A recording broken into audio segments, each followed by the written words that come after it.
Test 1. You will hear a number of different recordings and you will have to answer questions on what you hear. There will be time for you to read the instructions and questions, and you will have a chance to check your work. All the recordings will be played once only. The test is in 4 sections. At the end of the test, you will be given 10 minutes to transfer your answers to an answer sheet. Now turn to Section 1.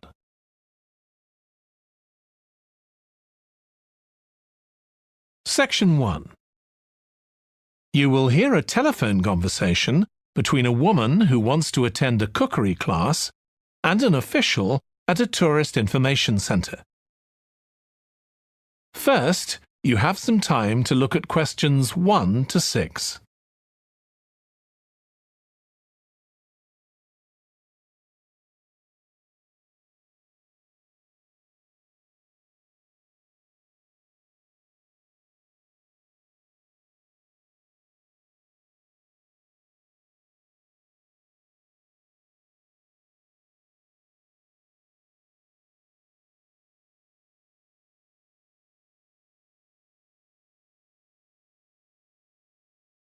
You will see that there is an example that has been done for you. On this occasion only, the conversation relating to this will be played first. Hello, Tourist Information Centre. Mike speaking. How can I help you? Oh, hi. I wanted to find out about cookery classes. I believe there are some one-day classes for tourists. Well, they're open to everyone, but tourists are always welcome. OK, let me give you some details of what's available. There are several classes. One very popular one is at the food studio. The first cooking class is at the food studio, so studio has been written in the space. Now we shall begin. You should answer the questions as you listen because you will not hear the recording a second time. Listen carefully and answer questions 1 to 6. Hello, Tourist Information Centre. Mike speaking. How can I help you? Oh, hi. I wanted to find out about cookery classes. I believe there are some one-day classes for tourists. Well, they're open to everyone, but tourists are always welcome. OK, let me give you some details of what's available. There are several classes. One very popular one is at the food studio. OK. They focus on seasonal products, and as well as teaching you how to cook them, they also show you how to choose them. Right, that sounds good. How big are the classes? I'm not sure exactly, but they'll be quite small. And could I get a private lesson there? I think so. Let me check. Yes, they do offer those. Though, in fact, most of the people who attend the classes find it's a nice way of getting to know one another. I suppose it must be, yes. And this company has a special deal for clients where they offer a discount of 20% if you return for a further class. OK, but you said there were several classes. That's right. Another one you might be interested in is Bond's Cookery School. They're quite new. They just opened 6 months ago, but I've heard good things about them. They concentrate on teaching you to prepare healthy food, and they have quite a lot of specialist staff. So, is that food for people on a diet and things like that? I don't know if I'd be interested in that. Well, I don't think they particularly focus on low-calorie diets or weight loss. It's more to do with recipes that look at specific needs, like including ingredients that will help build up your bones and make them stronger, that sort of thing. I see. Well, I might be interested. I'm not sure. Do they have a website I could check? Yes. Just key in the name of the school. It'll come up. And if you want to know more about them, every Thursday evening they have a lecture at the school. It's free, and you don't need to book or anything. Just turn up at 7:30. And that might give you an idea of whether you want to go to an actual class. Before you hear the rest of the conversation, you have some time to look at questions 7 to 10.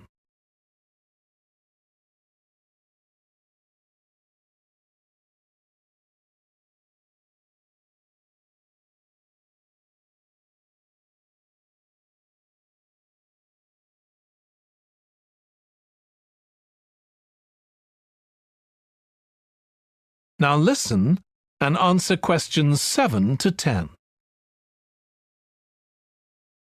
OK, there's one more place you might be interested in. That's got a rather strange name. It's called the Aretsa Centre. That's spelled A-R-R-E-T-S-A. OK. They've got a very good reputation. They do a bit of meat and fish cookery, but they mostly specialise in vegetarian dishes. Right. That's certainly an area I'd like to learn more about. I've got lots of friends who don't eat meat. In fact, I think I might have seen that school today. Is it just by the market? That's right. So they don't have any problem getting their ingredients. They're right next door. And they also offer a special 2-hour course in how to use a knife. They cover all the different skills, buying them, sharpening, chopping techniques. It gets booked up quickly, though, so you'd need to check it was available. Right. Well, thank you very much. I'll go and check that out. That is the end of section 1. You now have half a minute to check your answers.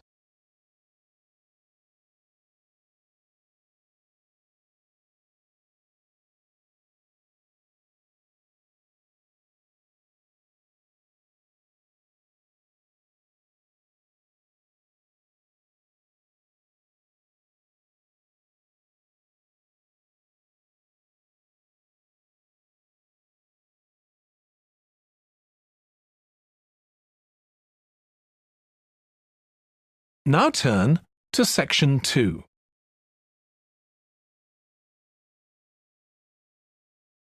Section 2. You will hear the chairman of the Highways Committee of Granford speaking to members of the public about proposed changes to traffic and parking in the area. First, you have some time to look at questions 11 to 13.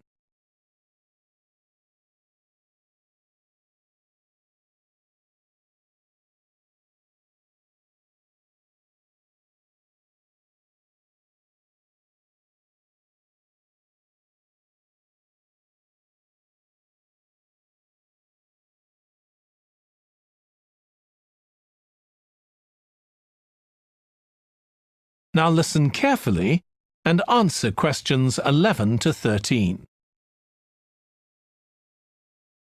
Good evening, everyone.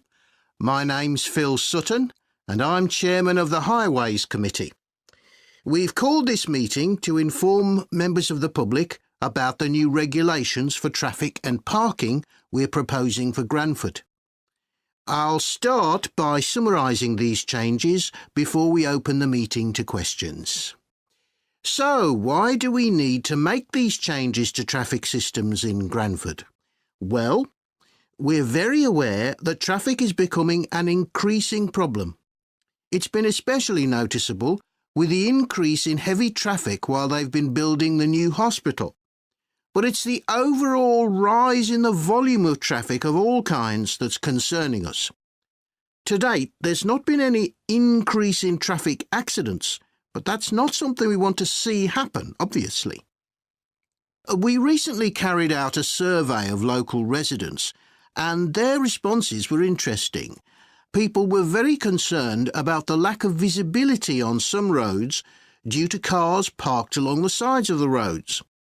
We'd expected complaints about the congestion near the school when parents are dropping off their children or picking them up. But this wasn't top of the list, and nor were noise and fumes from trucks and lorries, though they were mentioned by some people. We think these new traffic regulations would make a lot of difference, but we still have a long way to go. We've managed to keep our proposals within budget, so they can be covered by the council. But of course it's no good introducing new regulations if we don't have a way of making sure that everyone obeys them. And that's an area we're still working on with the help of representatives from the police force. Before you hear the rest of the talk, you have some time to look at questions 14 to 20.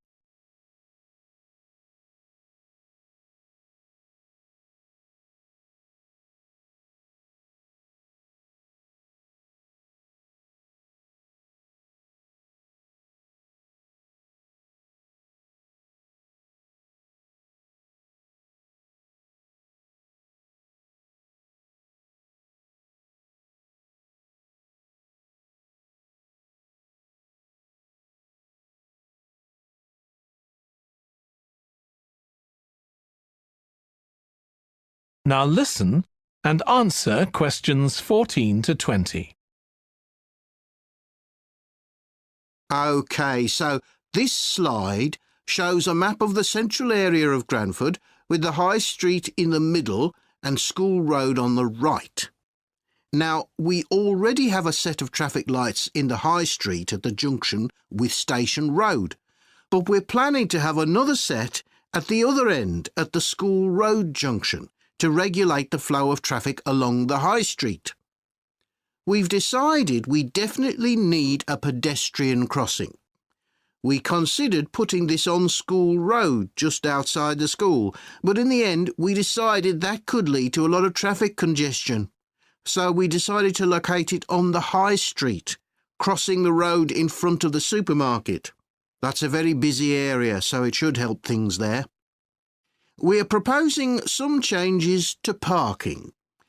At present, parking isn't allowed on the High Street outside the library, but we're going to change that and allow parking there, but not at the other end of the High Street near School Road. There'll be a new no parking sign on School Road just by the entrance to the school, forbidding parking for 25 metres. This should improve visibility for drivers and pedestrians, especially on the bend just to the north of the school. As far as disabled drivers are concerned, at present they have parking outside the supermarket, but lorries also use those spaces, so we've got 2 new disabled parking spaces on the side road up towards the bank. It's not ideal, but probably better than the present arrangement. We also plan to widen the pavement on School Road. We think we can manage to get an extra half metre on the bend just before you get to the school, on the same side of the road. Finally, we've introduced new restrictions on loading and unloading for the supermarket, so lorries will only be allowed to stop there before 8 a.m. That's the supermarket on School Road. We kept to the existing arrangements with the High Street supermarket. OK, so that's about it. Now, That is the end of section 2. You now have half a minute to check your answers.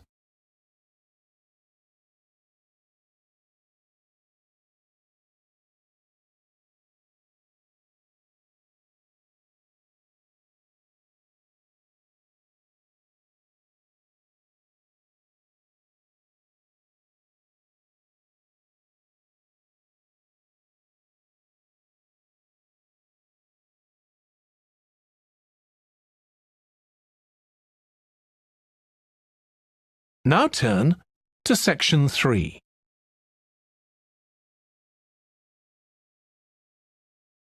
Section 3. You will hear 2 biology students called Emma and Jack discussing an experiment they are going to do together. First, you have some time to look at questions 21 to 25.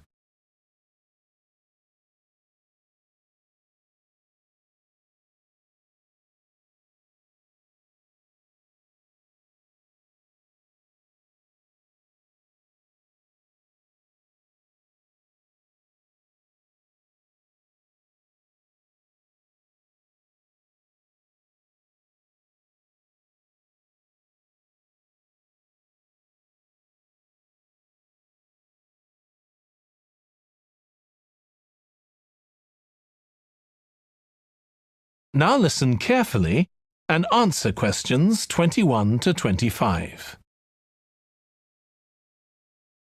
We've got to choose a topic for our experiment, haven't we, Jack? Were you thinking of something to do with seeds? That's right. I thought we could look at seed germination, how a seed begins to grow. OK. Any particular reason? I know you're hoping to work in plant science eventually. Yeah, but practically everything we do is going to feed into that. No, there's an optional module on seed structure and function in the 3rd year that I might do. So I thought it might be useful for that. If I choose that option, I don't have to do a dissertation module. Good idea. Well, I thought for this experiment we could look at the relationship between seed size and the way the seeds are planted. So we could plant different sized seeds in different ways and see which grow best. OK, we'd need to allow time for the seeds to come up. That should be fine if we start now. A lot of the other possible experiments need quite a bit longer. So that'd make it a good one to choose. And I don't suppose it'd need much equipment. We're not doing chemical analysis or anything. Though that's not really an issue. We've got plenty of equipment in the laboratory. Yeah, we need to have a word with the tutor if we're going to go ahead with it, though. I'm sure our aim's okay. It's not very ambitious, but the assignment's only 10% of our final mark, isn't it? But we need to be sure we're the only ones doing it.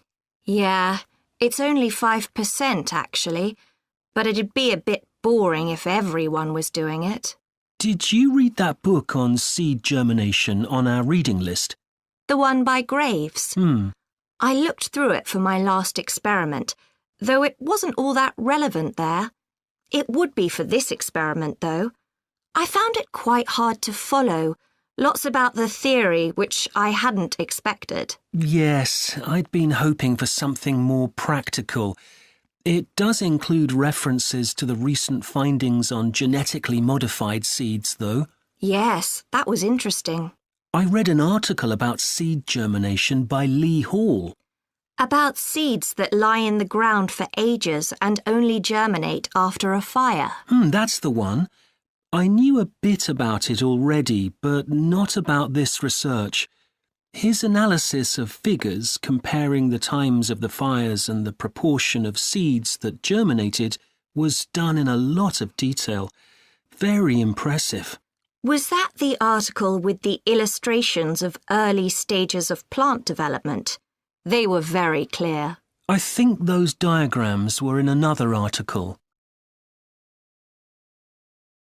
Before you hear the rest of the discussion, you have some time to look at questions 26 to 30.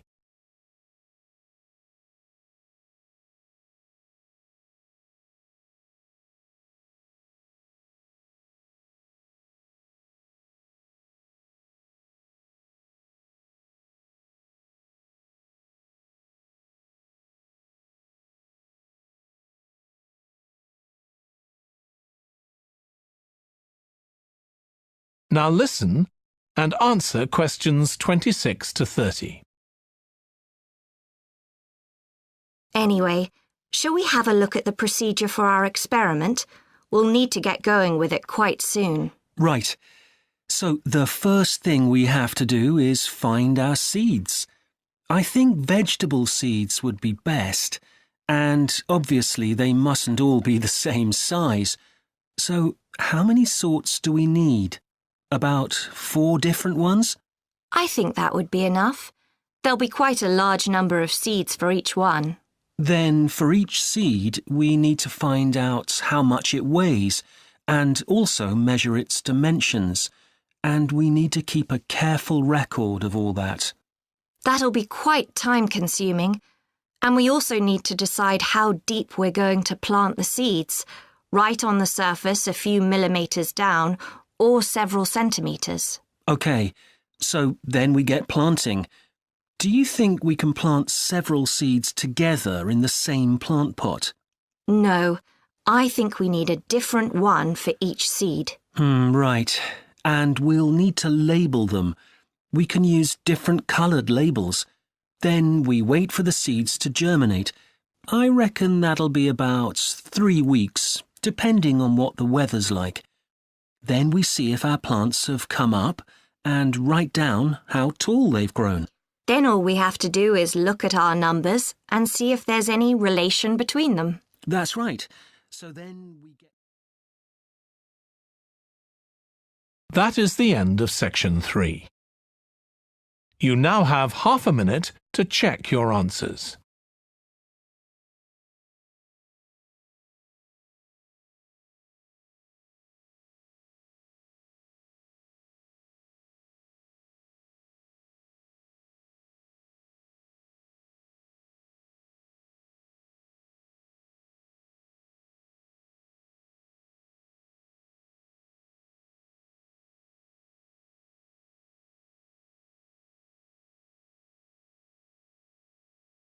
Now turn to Section 4.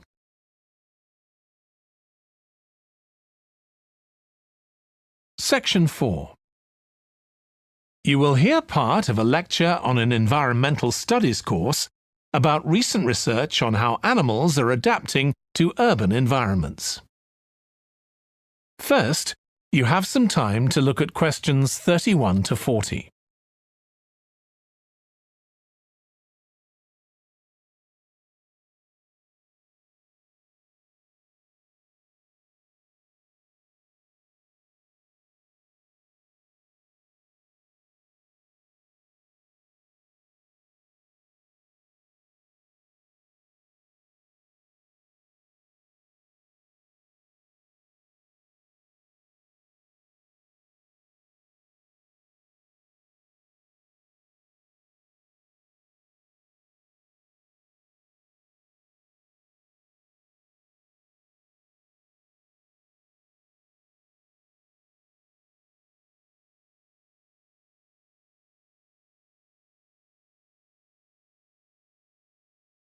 Now listen carefully and answer questions 31 to 40.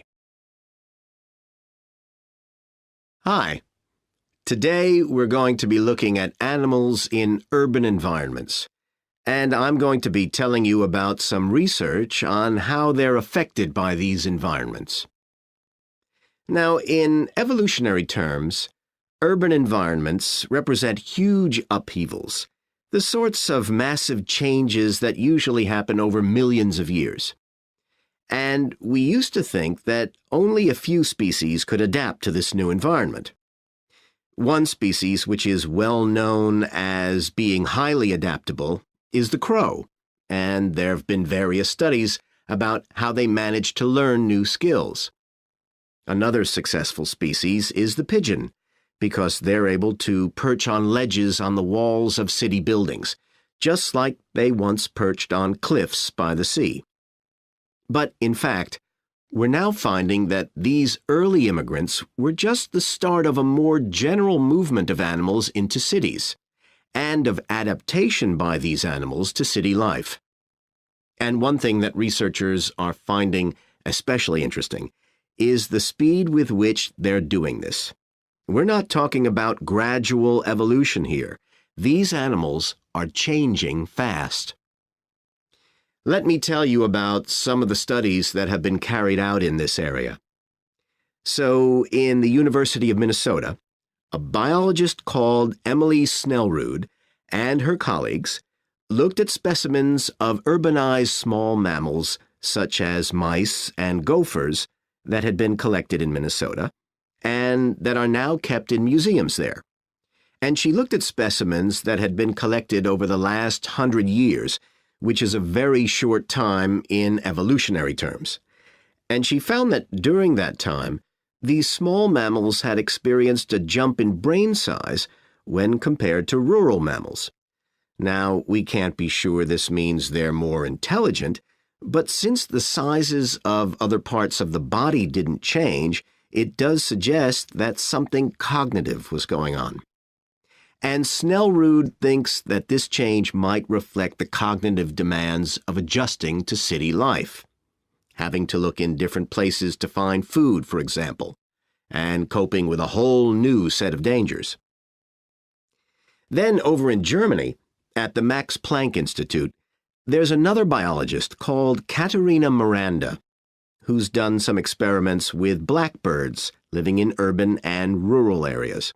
And she's been looking not at their anatomy, but at their behavior. So, as you might expect, she's found that the urban blackbirds tend to be quite bold. They're prepared to face up to a lot of threats that would frighten away their country counterparts. But there's one type of situation that does seem to frighten the urban blackbirds, and that's anything new, anything they haven't experienced before.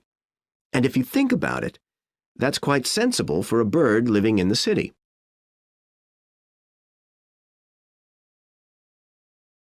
Jonathan Atwell, in Indiana University, is looking at how a range of animals respond to urban environments. He's found that when they're under stress, Their endocrine systems react by reducing the amount of hormones such as corticosterone into their blood. It's a sensible-seeming adaptation. A rat that gets scared every time a subway train rolls past won't be very successful. There's just one more study I'd like to mention, which is by Sarah Parton and her team. And they've been looking at how squirrels communicate in an urban environment, and they've found that a routine part of their communication is carried out by waving their tails. You do also see this in the country, but it's much more prevalent in cities, possibly because it's effective in a noisy environment. So, what are the long-term implications of this? One possibility is that we may see completely new species developing in cities. But on the other hand, it's possible that not all of these adaptations will be permanent. Once the animal's got accustomed to its new environment, it may no longer need the features it's developed. So now we've had a look at adaptation. That is the end of section 4. You now have half a minute to check your answers.